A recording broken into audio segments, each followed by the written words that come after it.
আচ্ছা, কেউ যদি এইচএসসির আইসিটি ভালো লাগে বা এইচএসসির আইসিটির যে সি প্রোগ্রামিং আছে এটা ভালো লাগে, এটার জন্য যদি সে বলে সে ভবিষ্যতে সিএসসি পড়তে চায়, এটা কি একটা ভালো ডিসিশন হবে? কারণ কই এইচএসসির সি প্রোগ্রামিং আর কই সিএসসির অনেক জিনিসপাতির প্রোগ্রামিং, তাই না? দুটার মধ্যে তো হিউজ ডিফারেন্ট। একটা হলো এবিসিডি, একটা হলো এ টু জেড। তো এটা কিন্তু আরেক জিনিসের ক্ষেত্রেও যায়। কেউ এইচএসসির বায়োলজি ভালো লাগে বলে বা কেউ এইচএসসিতে ম্যাথ পারে না বলে সে যদি ডাক্তার হওয়ার সিদ্ধান্ত নেয় বা ডেন্টিস্ট হওয়ার সিদ্ধান্ত নেয়, এটা কিন্তু খুবই বাজে ডিসিশন হবে। যেমন আজমল স্যারের বইয়ে একটা পার্ট আছে আইসিপিএম নিয়ে, তাই না? পরিপাক অধ্যায়। এটা কিন্তু ডেন্টিস্ট্রির এ টু জেডের মধ্যে এ বলা চলে।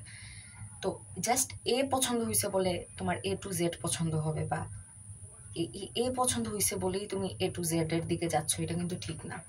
মানে আসতে পারো, সমস্যা নাই, কিন্তু জাস্ট বিকজ তুমি ম্যাথ পারো না, জাস্ট বিকজ তোমার এইচএসসির বায়োলজি ভালো লাগে, জাস্ট বিকজ এইটার জন্য আসা, এটা কিন্তু খুবই রং একটা ডিসিশন হবে। তোমার অনেকগুলা ফ্যাক্টরস এখানে চিন্তা করা উচিত।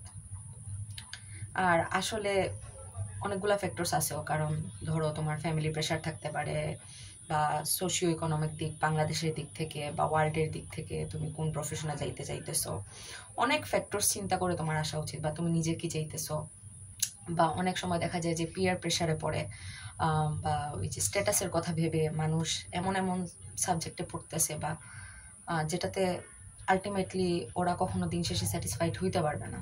আর তুমি যদি একটা সাবজেক্ট পড়ে স্যাটিসফ্যাকশন না পাও, তাহলে তাহলে আসলে লাভের লাভ কিছু হইল না।